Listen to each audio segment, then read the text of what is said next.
오늘 말씀은 하나님의 시간표는 실수하지 않는다는 그런 취지로 말씀을 전하고자 합니다. 하나님의 시간표는 실수하지 않는다. 하나님의 시계는 지금 그때임을 말하고 있죠. 그래서 오늘 말씀 전하기 전에 누가복음 12장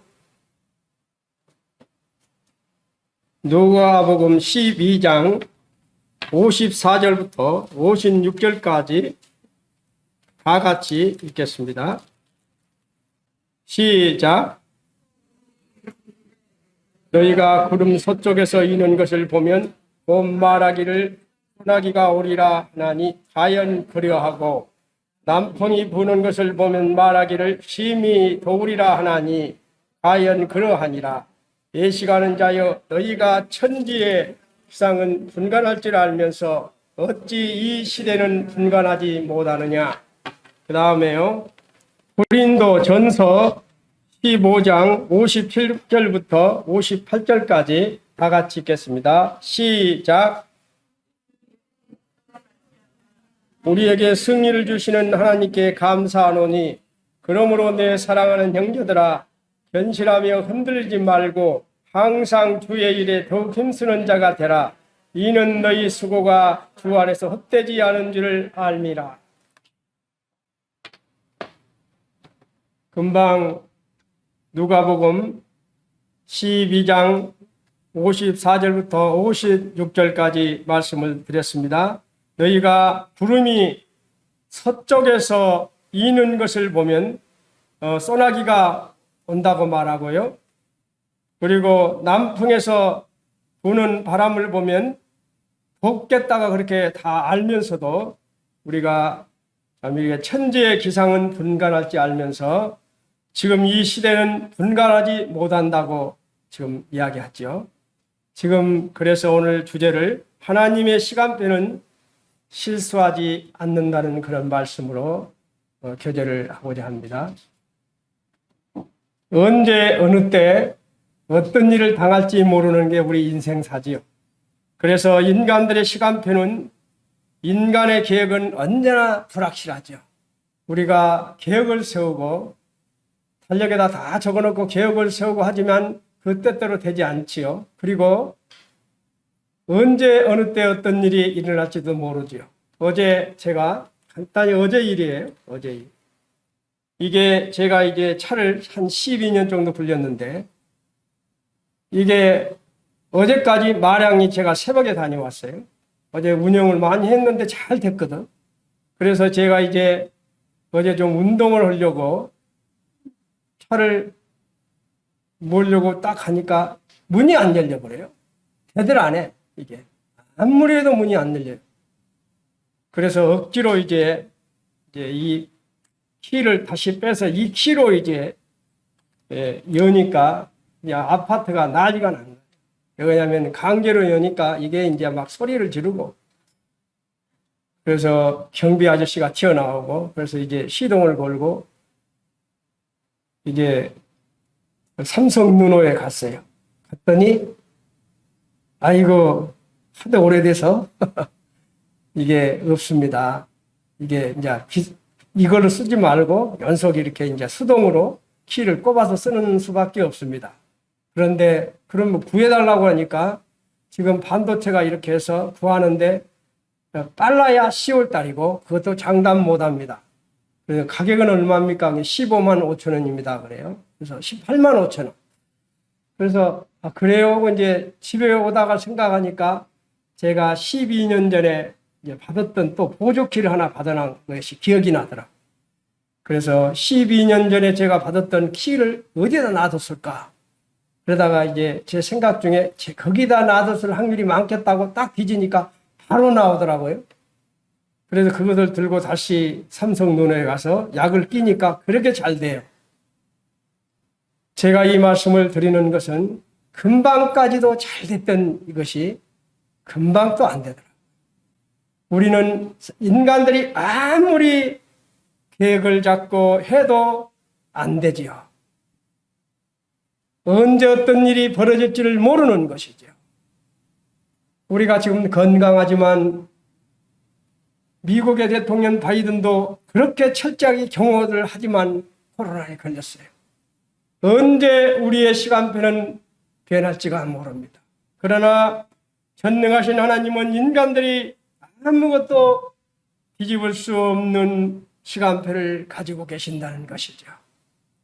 영적인 많은 전도들이, 사탄들이 온갖 수단을 다해서 하나님의 계획을 좌절시키고자 하지만 결코 그럴 수는 없지요. 하나님의 시간표는 실패할 수가 없다는 것입니다. 예요. 하나님의 계획은 그대로 추진되지요. 그러나 하나님의 계획이 어떨 때 계획이 바뀌었던 거예요. 간절히 회개하고, 히스기야 너 15년밖에 너 살지 못한다 했을 때 히스기야가 벽을 향하고 간절히 진심으로 회개하고 눈물로 기도했을 때 하나님은 이사야 선지자가 그 뜰을 나가기 전에 마음을 바꾸시고 너 지금 히스기야에서 가서 내가 너 15년을 더 살게 해주겠다고 해라고 그 계획을 바꾸시지요. 간혹 하나님의 마음을 감동시켰을 때, 그럴 때는 하나님이 계획을 바꾸시지만 그러나 계획을 바꾸시지 않는다는 것이죠. 하나님의 계획은 실수하지 않는다는 것입니다. 그리고 주님이 오시기 전 1500년 전에 쓰여진 레위기 26장 42절부터 45절까지 보면요, 제가 그걸 읽어버리면 너무 시간이 가서 어느 정도 성도님들이 아실 겁니다. 그럴 때 하나님 말씀이 얼마나 확실하고 정확한지를 한번 소개할게요. 하나님은 모세를 통해서 분명히 그때 내게 말씀하십니다. 이스라엘 백성들이 하나님의 말씀을 불순종하면 여러 가지로 너희들을 징계하실 것이라고 분명히 말씀하시죠. 보면 이스라엘은 안식년 제도가 있죠. 우리 안식일을 우리가 지켜라겠지만 땅도 안식년이 있단 말입니다. 안식년 제도가 6년간을 농사를 지어 먹이면 7년 차이는 1년을 쉬라는 거예요. 열심히 6년간 농사하면 1년간 7년 차이는 꼭 쉬라고 했습니다. 그런 안식년 제도가 있어요. 매년 매 7년마다 한 해씩 그 땅에 경작을 쉬도록 하는 제도예요. 토지에 경작함에 있어서 7년마다 한 번씩 경작하지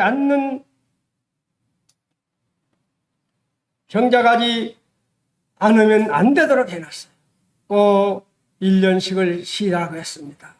그런데 이스라엘 백성들은 어떻게 했어요? 490년간을 지키지 않습니다. 490년간을 지키지 않을 때 하나님께서 어떻게 합니까? 너희들을 포로로 보내겠다고. 그래서 490년간을 계산하면 며칠이에요? 70년이죠. 70년을 안 지킨 거예요. 6년 하고 나면 1년은 쉬고, 그 다음에 6년 하고는 쉬고, 그렇게 농사를 지라겠어요. 그 대신 하나님이 어떻게 약속했어요? 그러면은 6년간 농사 짓고 1년간 안 쉬면 굶어 죽으라는 말입니까? 그런 말을 할 수 없도록 어떤 제도를 만들었습니까? 그들이 6년째는 3년간 먹을 수 있도록 부족함이 없이 소출이 나오겠다는 거예요. 대단하신 것이죠. 우리 같으면 할 수 없지만 하나님이기 때문에 하실 수 있는 것이지요. 6년째는 몇 년을 3년치의 소출이 나오겠다는 것입니다. 3년치의 소출을 줄 테니까 너희들 1년만 놀아라. 1년간 땅을 묵혀라 했어요. 그런데 이스라엘 백성들은 그 말씀을 어기고 490년간을 지키지 않습니다. 70년간을 연속 농사를 지어버려요. 그랬을 때 하나님께서 어떻게 합니까? 이스라엘 백성들을 이제 참 포로로 잡혀가게 만들죠. 바벨론 포로로 잡혀가서 몇 년을 짓습니까? 70년을 바벨론 포로 생활을 하게 만들어버립니다. 그러니까 그 땅을 농사 지을 사람이 없으니까 그대로 70년간을 그대로 묶게 만들어버리는 거예요. 그런 하나님이 우리가 믿고 있는 하나님이라는 사실입니다. 분명히 하나님은 모세에게 경고를 했어요. 너희들은 안 지키면 불순종하면 내가 너희들에게 그냥 두지 않겠다고 분명히 말하지요. 징계할 것이라고 말씀했습니다. 만일 그들이 7년에 1년씩 땅을 안식하지 않으면 그 땅에서 몰아내어 포로가 되게 하실 것이라고 분명히 말씀을 했습니다. 우리도 가나안 정탐에 갔을 때 각각 지파에서 12명을 뽑았지요. 각각 지파에서 한 명씩 뽑을 때 그 사람들은 대단한 사람들입니다. 각각 지파에서 아무나 보냅니까? 우리나라에서 한 명을 누굴 보내면 그 한 사람을 보낼 때는 그만한 능력을 갖추고 인격을 갖추고 어디다 내놔도 손색이 없는 사람을 우리는 이렇게 선택해서 보냈죠. 우리 국가의 대표로 보냈죠. 그렇다면 이스라엘 백성들 12명의 지파들이 한 명씩 뽑아왔을 때 그 사람이 나면 왔습니까? 다 자기 지파에서는 나름대로 인정을 받고 영성이 있는 사람들이었죠. 그런데 12명이 와서 어떻게 정탐하고 난 후에 10명은 정말 아버지 하나님의 능력을 부인하는 소리를 하지요. 다 옳은 소리를 하지만 믿음이 빠진 소리였을 때 갈렙과 여호수아만은 믿음의 소리를 해서 어떻게 합니까? 그때 하나님이 40일간 정탐했는데 그런 부정적인 말을 했을 때 40년을 광야에서 살게 만드시지요. 하루에 1년씩 계산해서 40년을 쉽게 말해서 세상 말로 뺑뺑이 돌리는 것이죠. 40년간 20세 이상 먹었던 사람들은 다 광야에서 죽게 만들어 버렸습니다. 그런 분이 우리 하나님이라는 사실. 하나님은 분명하게 이스라엘 백성들에게 너희들을 6년간 농사 잘 지어먹고 7년 차에는 꼭 농사를 짓지 마라. 내가 그 대신 6년치에는 꼭 3년의 소출을 줄게. 3년간 너희 먹고 살게 해줄게. 그렇게까지 했는데도 그들은 약속을 지키지 않았다는 거예요. 그래서 하나님이 결과적으로 개입하셔서 포로가 되게 하신다는 거예요. 바벨론으로 포로 생활을 70년을 하게 만든다는 사실입니다. 7년에 1년씩 그 땅을 시기해야 했는데 490년 동안 사용을 했다는 것입니다.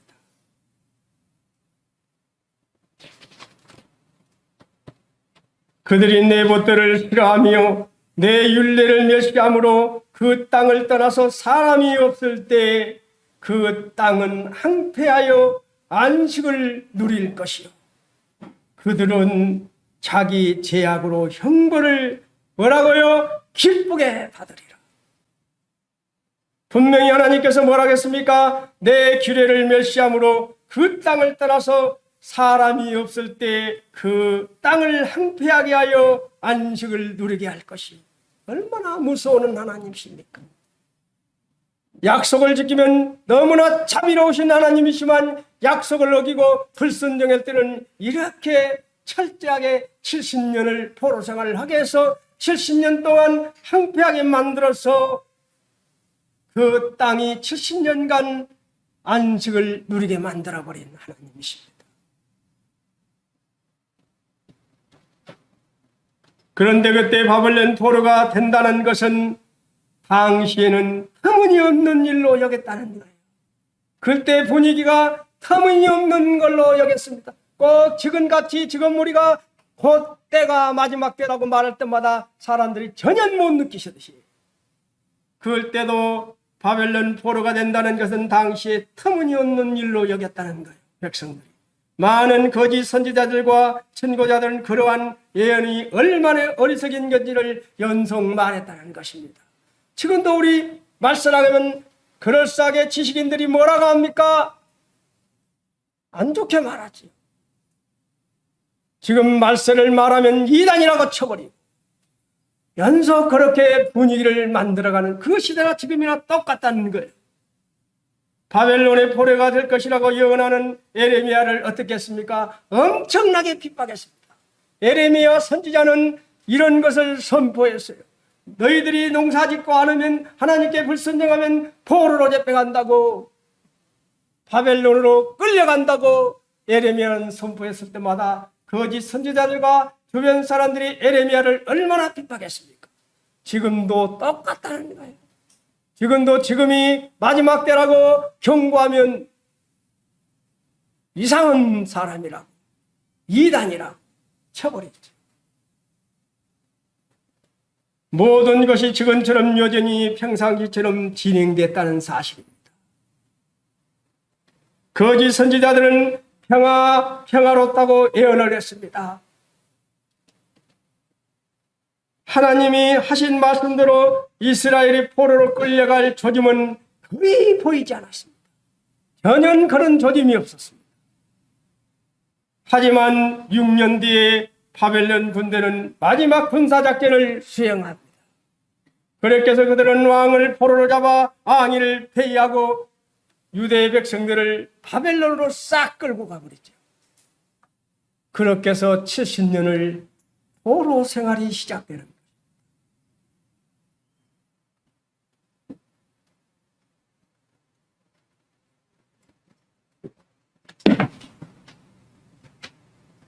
그리고 불과 칼로 황폐해진 그 땅을 70년간 무엇이요? 야생 동물들이 머무는 황량한 곳으로 만들어버렸어요. 우리 1년, 2년, 몇 년만 농사지지 않으면 어떻게 됩니까? 우리 아버지, 어머니 산소에 가서 한 몇 개월만 안 가도 난리가 나버려요. 풀이 자라서. 엉망입니다. 그런데 70년을 농사를 짓지 않고 그냥 놔둔다면 어떻게 되겠습니까? 완전히 우거져 버리는 것이죠. 그래서 짐승들이 그 황폐한 고대 야생 동물이 머무는 황량한 곳을 70년을 만들었다는 사실입니다.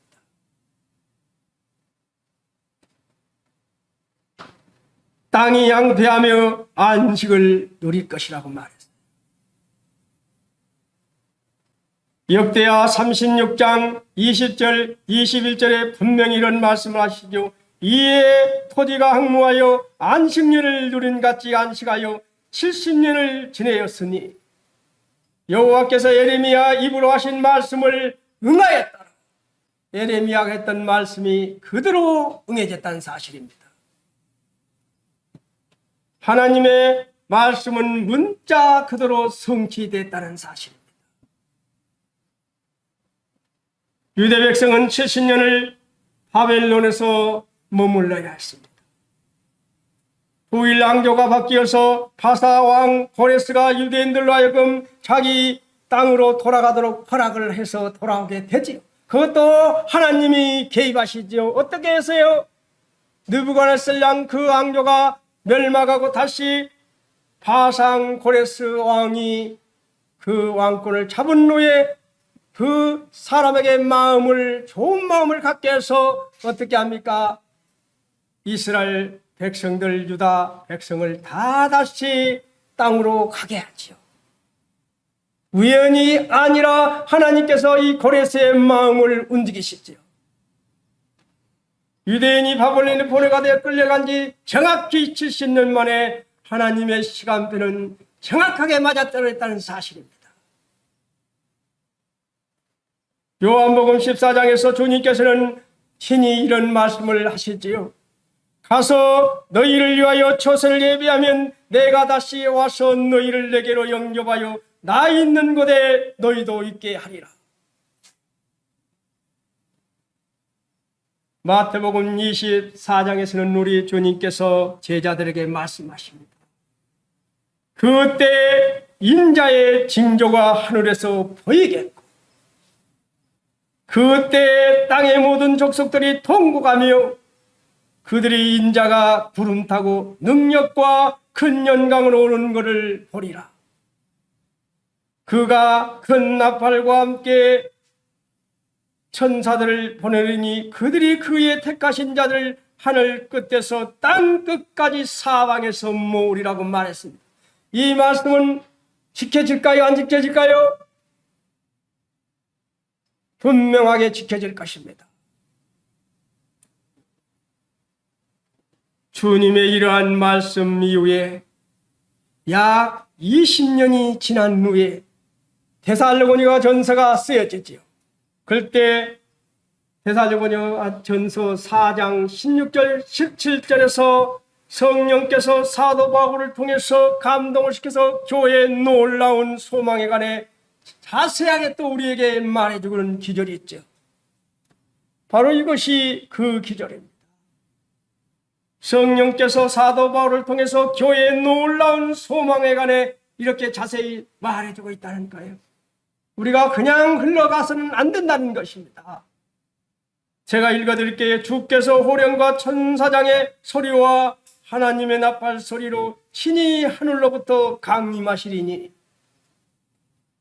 그리스도 안에 죽은 자들이 먼저 일어나고 그 후에 우리 살아남은 자들도 그들과 함께 구름 속으로 끌려올려 공중에서 주를 영접하게 하시리니 그리하여 우리가 항상 주와 함께 있으리라. 뭐라고요? 구름 속으로 끌려올려 공중에 주를 영접하려니. 지금 우리가 이런 소리 하면 저 봐라, 황당한 소리 한다. 1m 75에 75kg가 나는 사람이 어떻게 하늘로 구름 타고 올라간단 말인가? 또 우리 봉구 형제같이 등치가 큰 한 90kg 나가는 형제가 올라갈 수 있단 말인가? 그렇게 말할 수도 있겠지요. 그러나 우리에게 하나님이 우리가 하도 의심스럽게 하도 그런 믿음이었기 때문에 우리에게 자연적으로 보여준 사건이 있습니다. 무엇입니까? 우리 시골에 가면 박영영 모치님, 박영수 모치님 두염 있죠, 두염. 옛날에는 지금 걸음이 이렇게 비료가 나기 전에는 그런 풀을 베다가 걸음을 많이 했지요. 그때 그 걸음에서 군뱅이가 많이 나왔어요. 그 군뱅이가 나중에 나무에 붙어서 매미가 되죠. 그 정확히 며칠이 지나면 된지는 모르겠는데 매미가 돼서 맴맴하고 노래를. 그 군뱅이를 보고 네가 나중에 저 나무에서 아름다운 노래를 부를 것이라고 말하면 누가 믿었겠습니까? 그런데 그 매미가 나중에 맴맴 노래를 부르면서 나무에 붙어서 노래를 부르지요. 그거를 보면서 우리는 알 수 있는 것이지요. 그 군뱅이가 어떻게 해서 그 아름다운 노래를 부르는 매미가 될 수 있습니까? 또 우리 모친님들 옛날에 누에 많이 키웠을 겁니다. 누에 키우면 그 누에가 뽕을 먹고 자라는데 얼등한 일정한 시간이 되면 나중에 나비가 돼요. 나방이 돼서 날아갑니다. 그 군뱅이를 보고 네가 나중에 나방이 될 거라면 나방을 믿겠습니까? 우리가 믿음이 없기 때문에 하나님은 우리에게 이런 자연을 통해서 변화될 것을 보여주고 있는 것이에요. 그래서 우리가 호련히 순식간에 공중으로 변화된다는 사실. 그래서 오늘 또 예배 시간에 변화하니 너무나 감사한 것이잖아요. 저 같은 이러한 몸무게가 나는 사람이 호련히 순식간에 변화돼서 올라간다는 사실. 이것이 휴거예요. 안 믿어집니까? 70년을 묶이셨던 하나님, 노아 황제를 통해서 120년 동안 방주를 만들고 40일 40주야 물 위에서 터지고 밑에서 창수가 터져서 온 인류를 멸망시켰던 하나님이 왜 이 일을 못하겠습니까?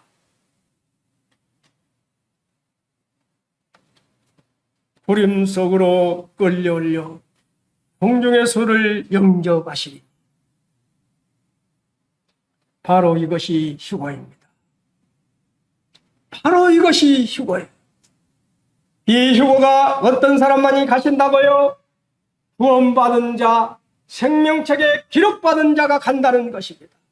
그래서 주님을 영접하지 않는 자는 정말 오늘 고민을 많이 해봐야 하는 것이죠. 저도 저희 형님이 예수님을 안 믿으려고 할 때 휴거라는 책자를 주었어요.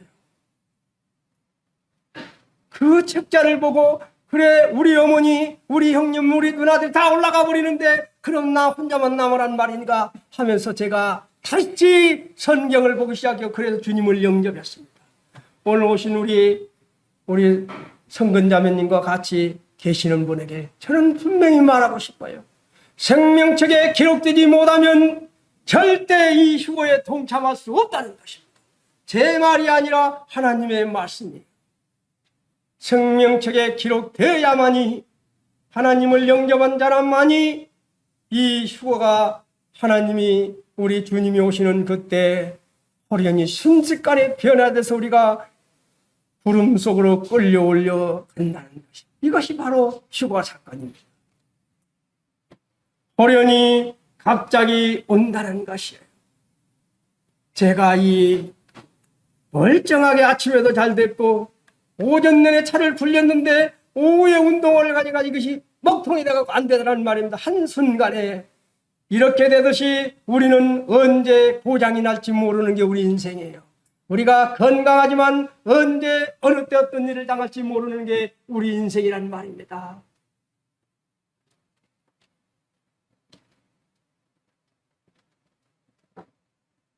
전능하신 하나님은 누구도 뒤집을 수 없는 시간표를 가지고 계십니다.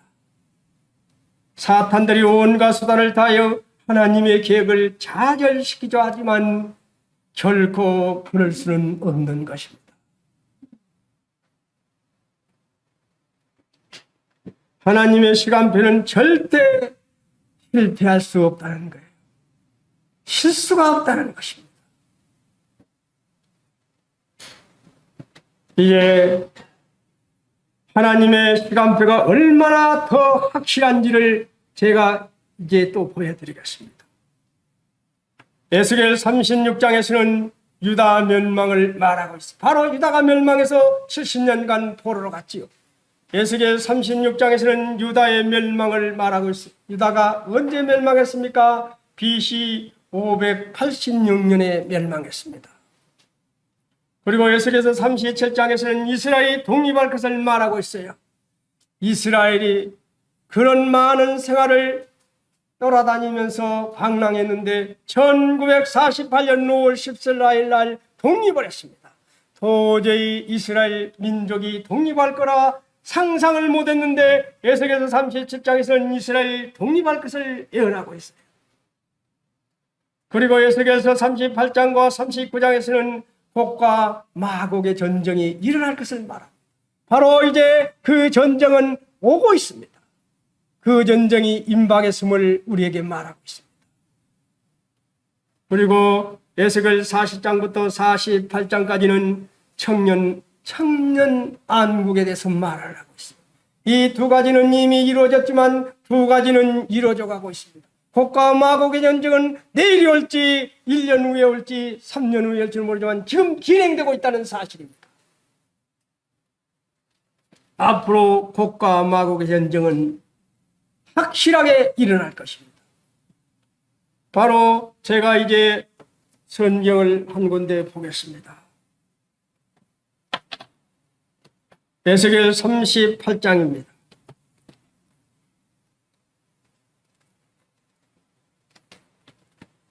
38장 5절 그들과 함께 한 방패와 투구를 갖춘 바사와 구스와 북과 고멜과 그 모든 때와 북쪽의 끝에 도갈마 족속과 그 모든 때 곧 많은 백성의 무리를 너와 함께 이끌어내리라.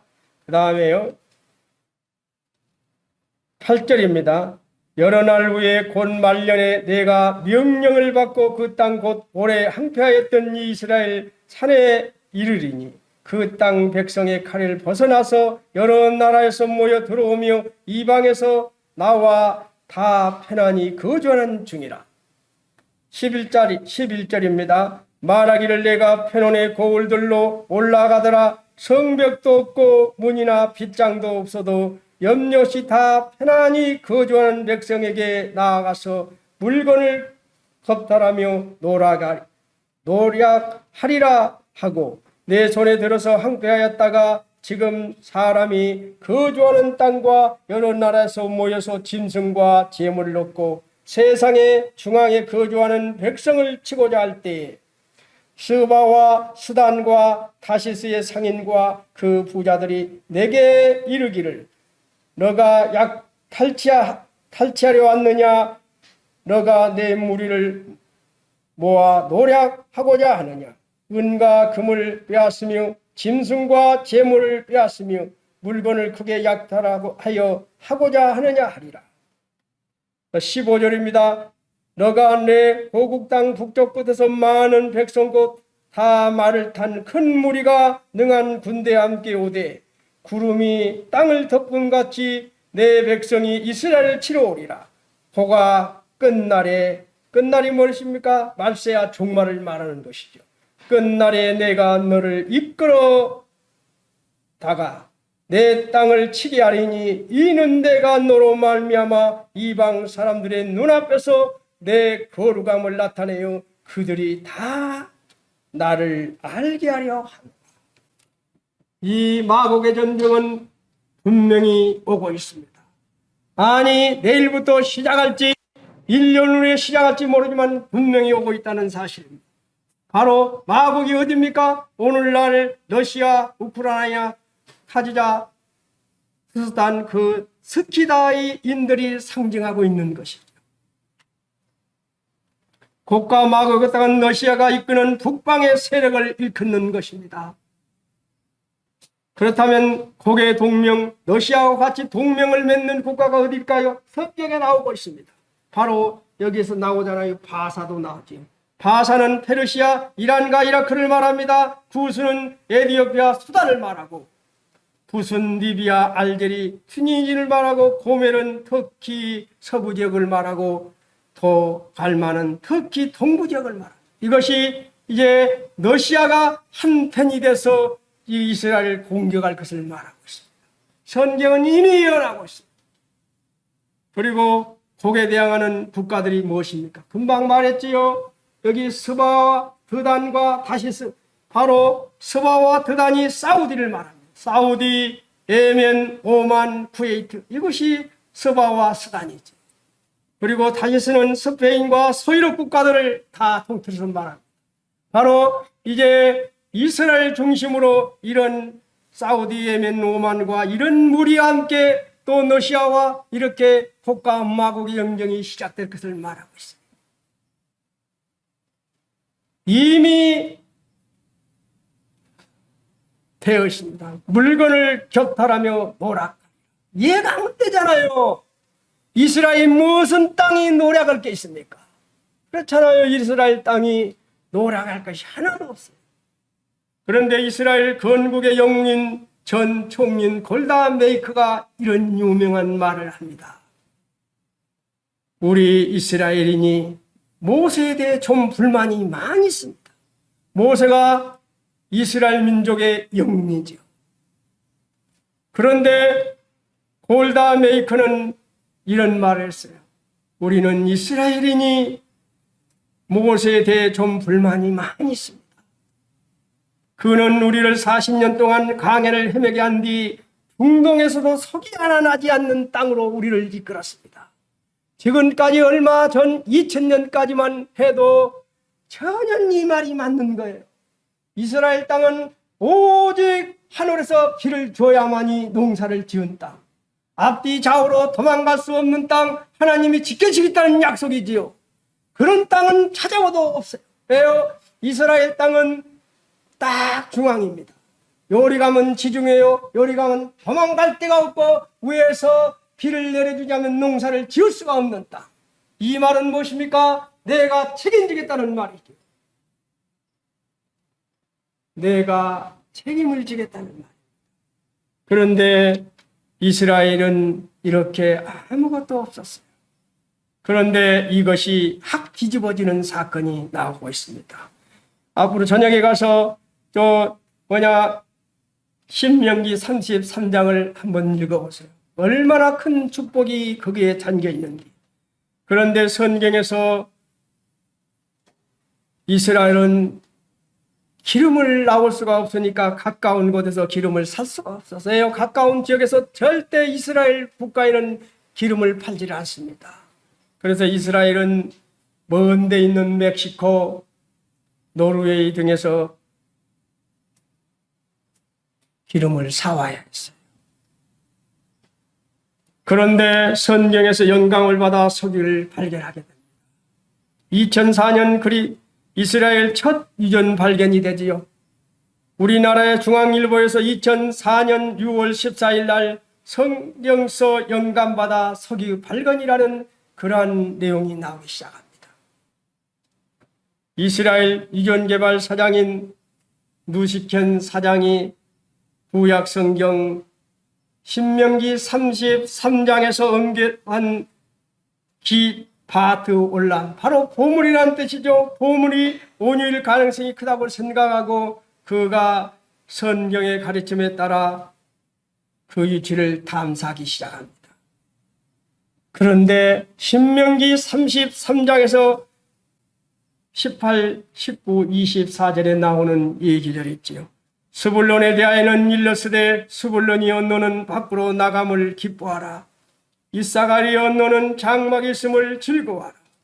그들이 백성들을 불러 산에 이르게 하고 거기에서 의로운 제사를 드릴 것이며 바다의 풍부한 것과 모래에 감추인 보배를 흡수하리로다. 24절 아셀에 대해서는 일렀을때 아셀은 아들들 중에 더 복을 받으며 그의 형제에게 기쁨이 되며 그의 발이 뭐라고요? 기름이 잠길지어다. 얼마나 우리 아버지 하나님은 대단하신 분입니까? 모세가 이스라엘 백성들 12지파를 축복을 하지요. 각각 축복을 하면서 스불론 지파와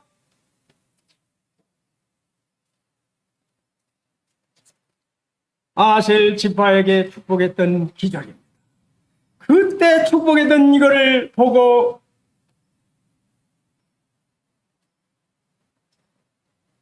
포비아 누시켄 사장은 이 성경을 믿고 탐사하기 시작한 거예요.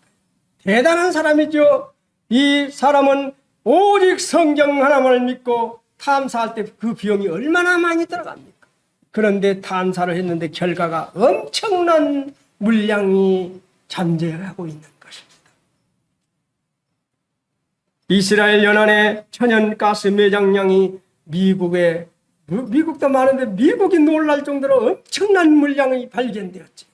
미국 지질학계에서 그 미국 지질조사국에서 발표했던 거예요. 지금 이스라엘에 옛날에 아무것도 없던 그 땅 밑에가 천연가스가 매장량이 엄청나다는 것입니다. 그리고 석유가 17억 배럴, 사우디 다음에 매장량을 가지고 있다는 것입니다. 이스라엘 그 쬐깐한 나라가. 그래서 그 말이 무엇입니까? 물건을 격탈하여 노락하리라. 이 말은 이스라엘이 아무것도 없는 가난한 별것도 없던 그런 자원이 없는 나라였지만 지금은 엄청난 매장량을 가지고 있다는 거예요. 그래서 러시아가 천연가스 때문에 온 소유럽을 장악하고 있지요. 그 배관으로 다 공급하고 있습니다. 그런데 러시아가 이제 이거를 갖고 있으니 자기들의 영향력을 행사할 수 없는 때가 곧 온단 말입니다. 그래서 러시아가 가만히 안 있고 이 성경의 말씀대로 이제는 그 무리를 지어서 이스라엘 점령할 것을 공격할 것을 성경은 이미 에스겔서에서 말하고 있다는 곡과 마곡의 전쟁이 시작된다는 것. 이것이 오늘 시작될지 어쩔지는 저도 모르겠지만 얼마 남지 않았다는 거예요. 그거는 바로 말세가 오고 있다는 것입니다. 우리는 그런 것을 보기 전에 시구하고 올라갈 것입니다. 그러한 전쟁이 있기 전에 우리는 없다는 거예요. 내 말이 아니라 성경의 말입니다. 호련히 순식간에 변화해서 우리는 올라갈 것입니다. 곡과 마곡의 전쟁은 곧 시작이 될 것입니다. 러시아가 그동안 소유럽 지역에서 천연가스 공급의 능력을 통해 철권을 시도를 했어요. 큰 소리를 많이 쳤습니다. 지금도 그러잖아요. 너희들 말 안 들으면 안 죽어버려. 그러니까 프랑스 같은 데는 어떻게 합니까? 뒤에는 싹싹 받아나가잖아요. 왜요? 천연가스가 안 오면 어떻게 할 수가 없어요. 그렇게 했는데 이제는 이스라엘이 엄청난 물량을 갖고 있다는 것입니다. 그래서 러시아와 터키는 터키 스트림이라는 걸로 지금 배관을 묶고 있지요. 천연가스 배관을 묶고 있습니다. 이제 러시아가 이스라엘 때문에 영향력을 잃어갈 때가 오고 있다는 것입니다. 그때가 점령을 공격을 한다는 것이죠. 이 앞전 주에도 우리 이용수 형님이 삼성전을 이야기했죠. 삼성전은 다 준비가 되어 있습니다. 그 준비되어 있던 것이 되면 또 마지막 때임을 말하고 있죠. 이스라엘에서 성전을 준비하는 것은 마지막 때가 얼마 남지 않았다는 또 다른 신호인 것이지요. 얼마나 빨리 오느냐 모르지만 우리 세대가 예수님의 재림을 경험하는 세대가 될 수 있다는 것입니다. 저는 이 말씀을 오늘 하기 위해서 말씀을 준비했어요. 얼마나 빨리 오느냐, 늦게 오느냐 일 뿐이니 우리 세대가 예수님의 재림을 경험한 세대가 될 수 있다는 것입니다. 모르겠어요. 저는 죽고 나면 또 우리 하진이, 하윤이 세대 올지는 모르지만 이미 준비는 돼 있다는 사실입니다. 그래서 순식간에 호련히 다 변화하리니 이 사실을 여기 있는 우리 성도님들은 믿으시길 바랍니다. 호련히 순식간에 변화하리. 나도 몰라요. 어떻게 변화될지는. 분뱅이가 매미가 됐듯이, 누에가 나방이 되듯이 내가 어떤 모양으로 변해서 호련히 순식간에 변해서 공중으로 올라갈지는 나도 모르지만 성경은 분명히 말하고 있습니다. 순식간에 호련히 다 변화하리. 그렇다면 우리의 삶은 바뀌어야 하는 것입니다. 이스라엘 백성들이 7년간, 6년간 농사짓고 6년 차에는 내가 3년치를 너희들에게 풍성하게 농사짓게 해줄게. 또 지키지 않고 490년간을 농사를 저먹었다가 어떤 꼴을 당했습니까? 70년간 포로 생활했다는 거예요. 성경은 절대 두도매지 않습니다. 약속한 대로 지금까지 다 이루어져 가고 있습니다. 하나님의 약속은, 하나님의 계획은 변하지 않는다는 사실입니다.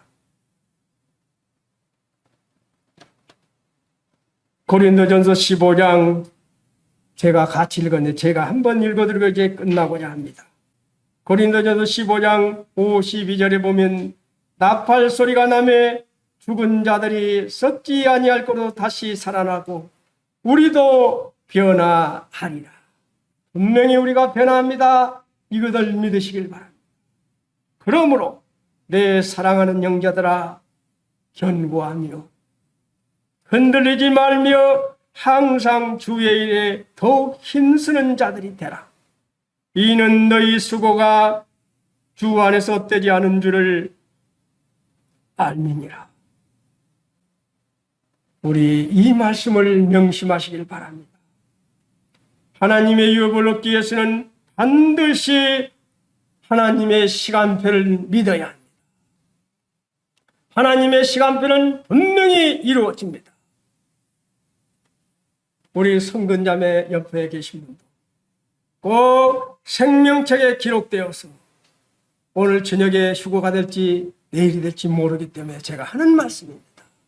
생명책에 기록되지 않은 자는 여기에 동참할 수 없다는 것이 이 성경의 말씀입니다. 생명책에 기록된 자, 주님을 영접한 자만이 호련히 순식간에 변화돼서 휴거에 동참할 수 있다는 사실입니다. 제가 그냥 공갈치는 게 아닙니다. 그만치 우리 선근자매를 통해서 기도하기 때문에 저 기도하고 있어요. 주님을 영접해서 같이 호련히 순식간에 같이 휴거할 수 있는 그런 성도가 되게 달라고. 바로 하나님 유업을 얻기 위해서는 반드시 우리는 시간표를 믿어야 하고 그거는 이루어지고 있다는 사실입니다. 영광스러운 승리는 하나님의 약속을 전적으로 믿는 믿음만으로 가능하다는 사실입니다. 그렇죠? 믿음이 승리를 주는 이유가 무엇일까요? 믿음은 하나님을 보기 때문에 승리하는 것이죠. 믿음은 하나님을 보기 때문에 승리하는 것입니다. 믿음은 무한한 가능성을 보기 때문에 승리하는 것입니다. 맞죠? 믿음은 무한한 가능성이 있는 것입니다. 그래서 우리는 이 마지막 때의 재물에 대한 예측을 버려야 하는 것이며 게으름과 쾌락의 욕구를 버려야 하는 것이며 바로 무엇보다 하나님 일을 구해야 한다는 사실입니다. 그렇죠? 우리가 이 마지막 때임을 안다면 우리는 재물이란 애착을 버리며 게으름과 쾌락의 요구를 버려야 하며 무엇보다 하나님 길을 구해야 하는 것입니다.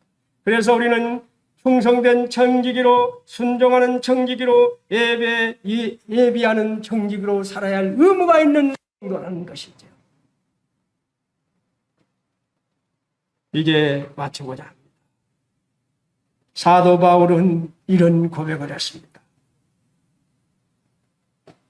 나의 나된 것이 하나님의 은혜라고 고백했습니다. 나는 날마다 죽노라고 고백했습니다. 그리고 사도 바울은 나는 오늘날까지 범사의 양심을 따라 하나님을 섬겼나라고 고백했습니다. 그리고 나를 본받으라고 고백했습니다.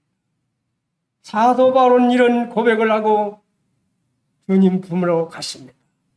이 고백이 우리에게 있기를 바랍니다. 우리도 사도 바울 같이 나의 나된 것이 하나님의 은혜라고 고백하시길 바랍니다. 나는 날마다 죽노라고 고백하시길 바랍니다. 나는 오늘날까지 범사의 양심을 따라 하나님을 섬겼다. 나를 본받으라고 그렇게 고백하는 삶이 되기를 바랍니다. 저는 저의 죽는 그날 제 사랑하는 자녀들과 손녀딸 앞에, 사랑하는 성도들 앞에, 나를 아는 지인들 앞에 사도 바울 같은 그런 고백, 나는 오늘날까지 범사의 양심을 따라 하나님을 섬겼노라. 나를 본받으라고 그렇게 고백하다가 주님 품에 가게 달라고 기도하고 있습니다. 우리 군산 번영록교회 성도들이 사도 바울 같은 이런 고백, 그리고 이스라엘 백성 같은 그러한 우매한 행동이 없는 우리의 삶이 되기를 바라면서 이제 고개를 마치고자 합니다. 감사합니다.